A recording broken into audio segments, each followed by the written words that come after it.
하나님께서 오늘 우리에게 주시는 말씀, 구약성경 예레미야 1장 4절에서 10절까지 말씀입니다. 예레미야 1장 4절에서 10절까지 말씀, 하나님의 말씀 봉독할 때에 여러분 경청하십시오. 여호와의 말씀이 나에게 내려오는 일이 일어났습니다. 내가 너를 엄마 뱃속에 짓기 전에 너를 알았다. 네가 아기 집에서 나오기 전에 너를 거룩하게 했다. 너를 여러 민족의 예언자로 삼았다. 그래서 내가 말씀드렸습니다. 아, 주 여호와여 보십시오. 저는 말을 어떻게 해야 하는지 잘 알지 못합니다. 저는 아직 아이입니다. 여호와께서 나에게 말씀하셨습니다. 저는 아직 아이입니다 라고 말하지 마라. 내가 너를 어디로 보내든지 그리로 가라. 내가 너에게 명령하는 것은 무엇이든지 말해주도록 해라. 그들 앞에서 두려워하지 마라. 내가 너와 함께하여 너를 건져낼 것이다. 여호와의 말씀입니다. 그리고 여호와께서 손을 내밀어 나의 입술에 대셨습니다. 그러고는 여호와께서 나에게 말씀하셨습니다. 보라, 나의 말을 너의 입에 두었다. 잘 보아라. 내가 너를 오늘 민족들과 나라들 위에 세웠다. 그들을 뽑아내고 무너뜨리고 망가뜨리고 헐어버리게 하려는 것이다. 세우고 심게 하려는 것이다. 아멘. 이 말씀을 통하여 은혜 주실 줄 믿습니다. 할렐루야. 아멘. 벌써 2월입니다. 설 명절은 잘들 보내셨습니까? 지난주 우리 함께 나누었던 것처럼 친척들 모여서 평화롭게 가정 가운데 화평이 있는 샬롬이 있는 그런 명절을 보냈으리라 믿습니다. 오늘 예레미야 말씀 우리에게 주셨고요. 오늘 우리가 읽은 예레미야 1장 말씀은 에스겔도 그랬고 이사야도 그랬듯이 하나님께서 선지자 예언자를 세우실 때에 부르시는 소명 장면입니다. 이사야와 다른 여타 선지자들과 달리 예레미야는 한번 하나님 앞에 튕겨봅니다. 하나님, 저는 작은 아이라 말할 줄을 모릅니다. 어떻게 해야 되는지 모릅니다. 이렇게 이야기를 합니다. 두 가지 변명을 하면서 하나님 앞에 이 귀한 사역을 감당할 수 없다. 그 일을 감당하기에는 나는 아직 모자르다. 라는 것을 하나님 앞에 피력하고 있는 장면입니다. 첫 번째는 뭡니까? 말을 어떻게 해야 하는지 알지 못합니다. 내가 말할 줄을 모릅니다. 말을 잘 못하는데 어떻게 이 큰 일을 할 수 있습니까? 여러분, 누구랑 비슷합니까? 우리 모세 할아버지가 하나님 앞에 처음 부르심을 받았을 때 나는 말을 잘 할 줄 몰라요 라고 했더니 하나님께서 어떻게 하셨어요? 말 잘하는 형 아론을 붙여주셨죠. 기억나십니까? 첫 번째고요. 두 번째는요. 저는 아직 아이입니다. 저 아직 어립니다. 이 일을 감당하기에는 저는 아직 경험도 없고 너무 어립니다. 이 말은 누가 하나님 앞에 했던 말일까요? 솔로몬이 하나님 앞에 했던 말입니다. 그랬더니 하나님께서 이 세상 그 누구보다도 훌륭한 지혜를 허락하셔서 솔로몬이 앞부분에는 왕정 초기에는 하나님의 지혜를 받아서 지혜로운 왕의 노릇을 했더랬습니다. 오늘 예레미야는 두 가지 다 하고 있어요. 저는 말을 할 줄 모르고 저는 아직 아이고 어려서 이 일을 감당할 수 없습니다. 하나님께서 이렇게 이야기하십니다. 나는 아이라 말하지 마라. 여러분, 하나님께서 이렇게 이야기하시면 갑자기 예레미야가 말을 잘하게 됩니까? 갑자기 어리고 경험 없던 예레미야가 성숙하게 되고 훌쩍 자라버립니까? 하나님은 그렇게 일하지 않으십니다. 그러면 하나님은 왜 나는 작은 아이라 말하지 마라 라고 이야기를 하실까요? 기적을 일으켜서 방금 나눈 것처럼 갑자기 이 아이가 성숙한 어른이 확 된다든지 아니면 말 잘 못하던 입술이 청산유수처럼 말을 잘하게 된다든지 하는 기적 같은 일을 하나님께서 행하시는 것이 아니라 내가 너를 어디로 보내든지 그리로 가라. 내가 너에게 명령하는 것은 무엇이든지 말해주도록 해라. 그들 앞에서 두려워하지 마라 라고 이야기를 하셔요. 기적처럼 성숙하게 하고 말을 잘하게 하실 거라는 말씀이십니까? 아닙니다. 내가 너와 함께 하여 너를 건져낼 것이다. 여호와의 말씀입니다. 사실 저와 여러분 무슨 힘이 있습니까? 얼마나 큰 지혜를 가졌습니까? 우리의 머리에 든 지식이 세상을 뒤집어 놓을 만큼 그런 훌륭하고 깊이 있는 지식들입니까? 그리고 설령 그런 지식을 가졌다 손치더라도 이 세상이 돌아가는 모든 전반에 걸쳐서 최고의 지식을 한꺼번에 한 사람이 가질 일은 없습니다. 각자 자기 분야에서의 힘을 발휘할 뿐이에요. 마치 자기가 이 세상 모든 이치와 모든 것들을 다 아는 양 하는 사람은 하나님 앞에서 교만한 사람일 뿐입니다. 이 세상 최고의 지식을 가진 사람도 자기 분야에서 지식이지 모든 것에서 창조주를 뛰어넘는 혹은 피조물 가운데 가장 뛰어난 사람일 수는 없습니다. 그러므로 하나님 앞에서는 예레미야처럼 말하는 것이 옳습니다. 하나님, 저는 부족합니다. 저는 말 못합니다. 제가 어떻게 그렇게 큰 일을. 저는 아직 성숙지도 못했고 저는 영적으로나 육적으로나 어른이 되지도 못했을 뿐더러 저는 작은 아이라서 경험도 없습니다. 하나님, 어찌 큰 일을 제게. 이렇게 하나님 앞에 겸손하게 나아간 그 사람에게 하나님은 갑자기 기적적으로 이 사람을 모든 사람들보다 뛰어난 사람으로 만들어주시는 것이 아니라 내가 너와 함께 할 것이니 겁내지 말고 두려워하지 말고 내가 너를 어디로 보내든지 한번 가보렴. 이 말씀입니다. 이것이 우리에게 얼마나 큰 힘이 됩니까? 여러분, 저와 여러분이 자신을 돌아봤을 때 우리의 상황을 한번 살펴봤을 때 무슨 능력이 있으며 무슨 힘이 있으며 무슨 지혜가 있으며 무슨 지식이 있습니까? 단지 내 눈앞에 주어진 일, 좀 시체말로 이야기하면 내가 가진 밥그릇, 그거 하나 채울 수 있는 능력, 열심히 일하고 돈 벌어서 먹고 살 수 있는 그 능력, 교회 안에서 자그마한 선생 노릇할 수 있는 능력, 또 사랑의 능력이 있어서 교회 공동체 안에서 옆에 사람들과 함께 위로하고 슬픈 일이 있으면 함께 슬퍼해주고 기쁜 일이 있으면 함께 기뻐해주는 그 정도의 능력. 그런데 하나님께서는 우리에게 더 큰 일을 맡기십니다. 우리더러 복음 들고 살랍니다. 우리더러 예수 그리스도의 제자가 되랍니다. 자기 십자가를 지고 예수 그리스도의 십자가의 길을 따르랍니다. 우리가 어떻게 해요? 무슨 힘이 있다고? 무슨 능력이 있다고? 무슨 결단이 있다고? 여러분, 우리에게 죽을 만큼 그런 결단과 헌신이 있습니까? 우리에게는 그런 능력이 없어요. 무서워요. 두려워요. 작업하다가 칼에 손 한 번 베어도 죽겠어요. 병원 찾아야 되고 몇 번을 꿰매야 되고 가다가 돌뿌리에 걸려 넘어져서 무릎이 까져도 아파 죽겠어요. 혹 좀 더 심하게 어디 가다 부딪혀서 뼈라도 부러져 보십시오. 깁스하고 난립니다. 그렇게 영과 혼과 육이 연약한 우리가 어떻게 하나님의 귀한 말씀을 받아 그 말씀대로 행하며 그 말씀을 전하며 살아갈 수 있단 말입니까? 우리에게는 그런 능력이 없어요. 그런데 오늘 하나님은 그렇게 살라 하십니다. 그런 삶을 살라 하십니다. 어떻게 해요? 내가 너와 함께 할 것이다. 내가 너와 함께 하여 너를 건져낼 것이다. 우리는 그 대전제를 늘 보지 않아요. 내가 너와 함께하여 너를 건져낼 것이다 라는 문구만 보면 너무 은혜롭고 좋잖아요.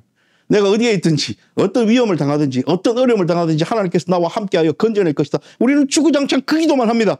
하나님, 나를 건져내시옵소서. 이 풍진 세상에서 나를 괴롭히는 저 직장 상사로부터, 나를 아프게 하고 힘들게 하는 저 인간으로부터 나를 건져내 주십시오라고 기도하는데 그 전제를 자꾸 까먹어요.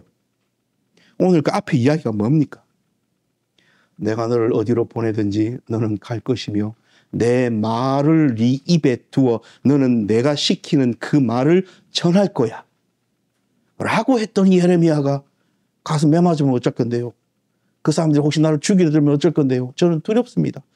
하나님, 세상 돌아가는 이 세상이 보이지 않으십니까? 아수르는 북이스라엘을 망하게 했고 지금은 바벨론 느부갓네살 왕이 와서 우리 남유다를 망하게 하려고 우리를 끊임없이 노리고 노략하고 침략하고 치려하고 우리의 왕들도 여러 번 바뀌고요. 이 애굽과 바벨론 양 사이에 샌드위치처럼 끼어가지고 이 국제정세를 하나님은 보시고 계시지 않습니까? 이런 상황에서 저들어 가서 너희들은 망할 거야. 그렇게 교만하면 하나님께서 너희를 치실 거야라고 입 밖에 냈다가 저는 매국노가 되고 저는 나쁜 인간이 되며 그 사람들이 저를 잡아 죽이려 할 텐데 저는 작은 아이고 말할 줄도 알지 못하는데 어찌 저를 보내려 하십니까? 두렵고 무섭습니다. 라고 하는 예레미야의 대답에 하나님께서는 내가 너와 함께하여 너를 건져낼 것이다 라고 이야기를 하시는 거예요. 하나님의 건져내심은 우리가 일상을 살면서 내 억울함, 내 일상의 삶보다는 훨씬 큰 차원의 말씀을 주시고 계심을 저와 여러분 잊지 마십시다. 그래서 이렇게 이야기하십니다. 그들 앞에서 두려워하지 마라. 어떻게 두려워하지 않을 수 있습니까? 여러분, 우리는 오늘 주일이라고 함께 모여 예쁘게 차려입고 예배하고 있습니다. 예배하러 오는 길에 혹시 여러분들을 잡아가려는 사람이 있었습니까? 여러분들이 기독교인이라고 물론 인터넷 가서 댓글 보면 심하게 욕들도 하고 폄하도 하고 잘못된 몇 명의 그리스도인 아닌 그리스도인 그 위장자들로 인하여 우리 기독교가 욕을 얻고 있지만 그거 다 떠나서 실제로 우리가 신앙생활을 하는데 대한민국 사회가 우리의 신앙을, 종교를, 자유를 억압하고 있지는 않지 않습니까? 우리는 편해요. 신앙생활 하는 게 편해요. 교회 오는데 아무 거리낌과 이렇게 그런 걸림돌이 없어요. 그래서 우리는 함께 모여 예배하는데 큰 두려움이 지금 우리에게는 없어요.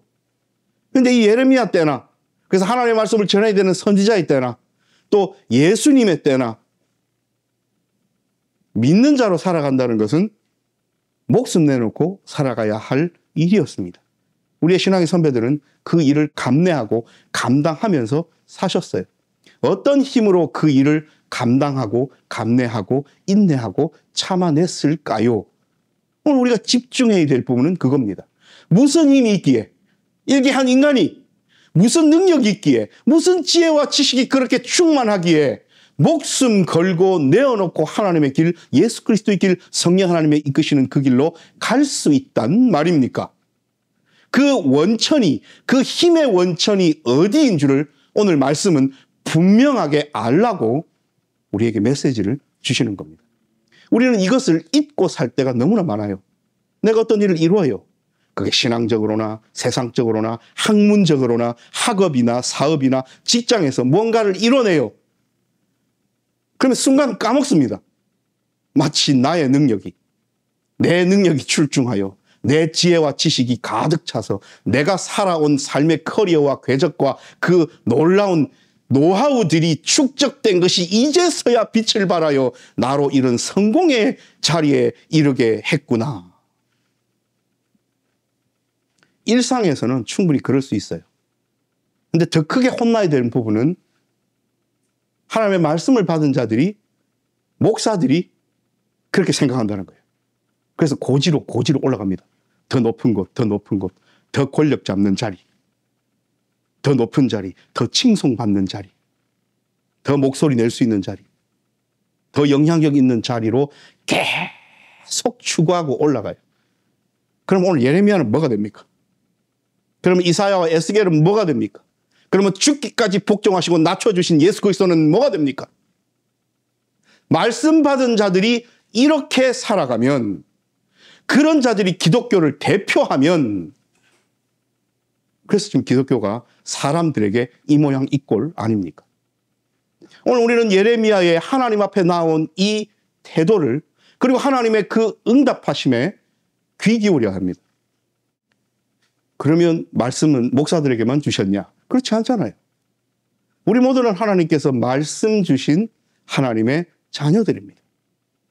그리고 우리는 삶의 자리에서, 각자의 자리에서 하나님의 말씀을 어떤 방식으로든 전하고, 직접적으로든 간접적으로든 삶으로든 전하며 드러내며 예수 그리스도의 편지와 예수 그리스도의 향기로 살아가야 함은 저와 여러분 너무나 잘 알고 있지요. 자, 이럴 때에 우리의 하나님 앞에서의 태도는 이렇게 되어야 하지 않겠습니까? 하나님, 제가 무슨 능력이 있다고? 저는 말할 줄 모릅니다. 저는 능력이 없습니다. 저는 아이입니다. 그리고 사실 두렵습니다. 내가 저 사람에게 하나님의 귀한 복음을 드러내거나 전했을 때에 그 사람의 반응이 두렵습니다. 무섭습니다. 관계가 깨어질까 봐 두렵습니다. 무섭습니다. 사실 어찌할 바를 모르겠습니다. 어떤 친구는 제 말에 귀 기울여 주기 때문에 말씀에 대한 이야기하기가 좀 쉬운데, 이 친구는 너무 까칠합니다. 말끝마다 막 제가 교회 다니는 것 알고 공격하고 그러는데 어찌 저 사람에게 두렵습니다. 무섭습니다. 그럴 수 있잖아요. 그때 하나님께서 말씀하십니다. 내가 너와 함께하여 너를 건져낼 것이다. 그들 앞에서 두려워하지 마라. 그러면서 하나님께서 어떤 퍼포먼스를 하셔요. 예레미야에게 그렇게 말씀하셔놓고 여호와께서 손을 내밀어 나의 입술에 대셨습니다. 그러고는 여호와께서 나에게 말씀하셨습니다. 보라, 나의 말을 너의 입에 두었다. 오늘 말씀의 제목이 내 입술에도 손을 대어주신 하나님입니다. 우리의 입술에도 이 시간 하나님께서 손을 대어주고 계십니다. 하나님께서 내 입술에 손을 대신다는 것은 나의 삶에도, 나의 마음에도, 나의 입에도 하나님의 말씀을 두셨다는 의미입니다. 우리는 하나님의 귀한 말씀을 품은 사람들입니다. 사도 요한은 이렇게 증언하고 고백하지요. 말씀이 육신이 되어 우리 가운데 거하시매 우리가 그의 영광을 보니. 육신 되신 말씀을 품었습니다. 예수 그리스도는 임마누엘로 지금도 우리와 함께 계십니다. 성령 하나님께서 오늘도 우리에게 감동 주시고 우리의 마음의 문을 여셔서 하나님의 말씀을 받고 그 말씀대로 살라 하시며 그 말씀 자체이신 예수 그리스도의 참 제자로 살라 하시면서 그 사는 모든 것들을 우리의 능력과 지혜와 지식 모자란 아이 같은 삶에 맡기지 않으시고 두려워하지 말라. 내가 너와 함께 할 것이며 너를 건져낼 것이다 라고 이야기를 하십니다. 자, 이쯤 되면 여러분 무엇이 두렵습니까? 이쯤 되면 여러분 무엇이 무섭습니까? 까칠하고 몇 번 말해도 듣지 않는, 복음을 받아들이지 않는 친구가 있다면 그 친구에게는 그 친구의 까칠한 태도가 두렵고 무서워서 말하지 않는 것이 아니라 지혜를 주셨기 때문에 성령 하나님의 지혜를 품은 우리가 마땅한 때, 하나님의 때 가장 지혜롭고 선한 그 때를 기다리면서 보고 있는 거예요. 그렇지 않습니까? 우리의 삶은 이래야 됩니다. 그리고 마지막 킥으로 하나님께서 예레미야에게 이렇게 이야기하십니다. 온 세상 사람들이 이스라엘이 건강할 것이고 망하지 않을 것이고 우리를 괴롭히는 저 바벨론은 할례받지 못한 이방인들이기 때문에 하나님께서 벌 주셔서 저 느부갓네살 왕은 망할 거고 애굽이 우리를 괴롭히면 저 애굽의 바로가 망할 거고 하나님의 말씀 받고 성전 지어서 하나님 앞에 살아가는 여호와의 백성인 이스라엘은 망하지 않을 거라고 왕과 백성들과 온갖 거짓 선지자들이 철떡같이 믿으며 서로서로 잘못된 지식을 공유하고 있을 그때에 참 하나님의 말씀을 들은 예레미야만이 그 속으로 들어간다. 얼마나 두렵고 떨리는 이야기입니까? 그런데 이 예레미야의 이야기가 허공에 맴돌다가 사라지는 공갈 협박이 아니라 실제로 그 일이 이루어질 것이라는 것을 하나님께서는 분명히 하십니다. 잘 보아라. 내가 너를 오늘 민족들과 나라들 위에 세웠다. 그들을 뽑아내고 무너뜨리고 망가뜨리고 헐어버리게 하려는 것이다. 세우고 심게 하려는 것이다.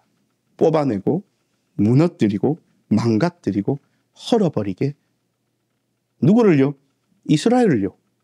하나님을 욕보인 이스라엘을요. 하나님의 율법을 어긴 이스라엘을요. 하나님께로부터 등을 진 이스라엘을요. 근데 하나님은 거기서 끝나지 않으십니다.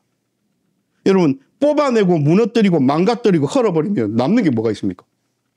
근데 하나님은 남기셨잖아요. 그게 남은 자 사상이잖아요. 바알에게 무릎 꿇지 아니한 7,000명을 남겨서 그리고 70년 뒤 돌아올 것. 우리가 예레미야를 읽어보면 이런 이야기들이 나오죠. 오늘 우리가 읽은 10절 마지막 구절입니다. 세우고 심게 하려는 것이다. 우리가 넘어져도 아주 엎드러지지 않으면 주께서 우리와 함께하고 계심을 잊지 마십시다. 이스라엘은 자기의 죄 때문에 벌을 받았습니다. 이스라엘은 자기들의 패역함 때문에 그리고 모세 할아버지 때로부터 이미 예언을 받았잖아요. 그게 신명기적 말씀이잖아요. 너희가 내 말을 삼가 듣고 내 율법과 율례를 잘 지키면 너희를 영원한 제사장 나라 나의 백성 되게 할 것이고 그러지 않으면 내가 너희를 버릴 거다.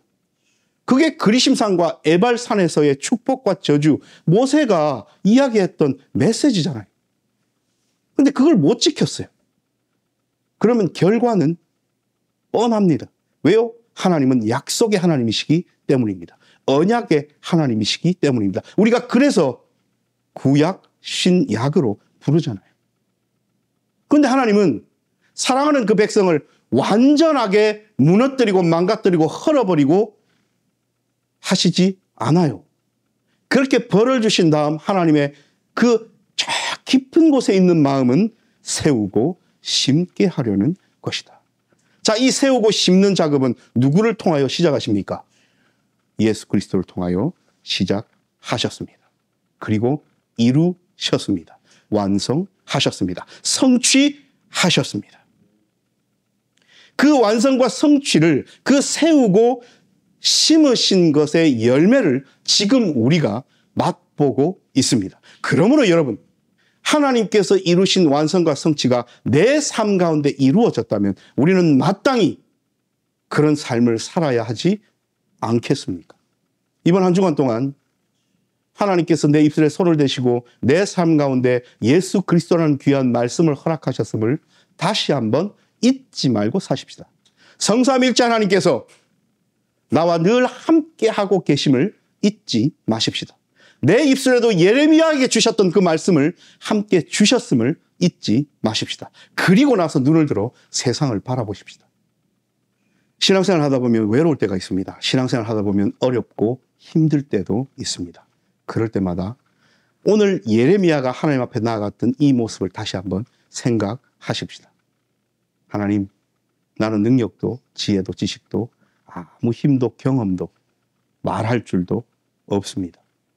그러나 하나님께서 내 입술에 손을 대시고 예수 그리스도라는 궁극적인 말씀을 내게 허락하셨으니 하나님께서 내게 주신 그 힘 가지고 성령 하나님께서 나를 도우시는 그 힘 가지고 그 능력 가지고 살아내 보겠습니다.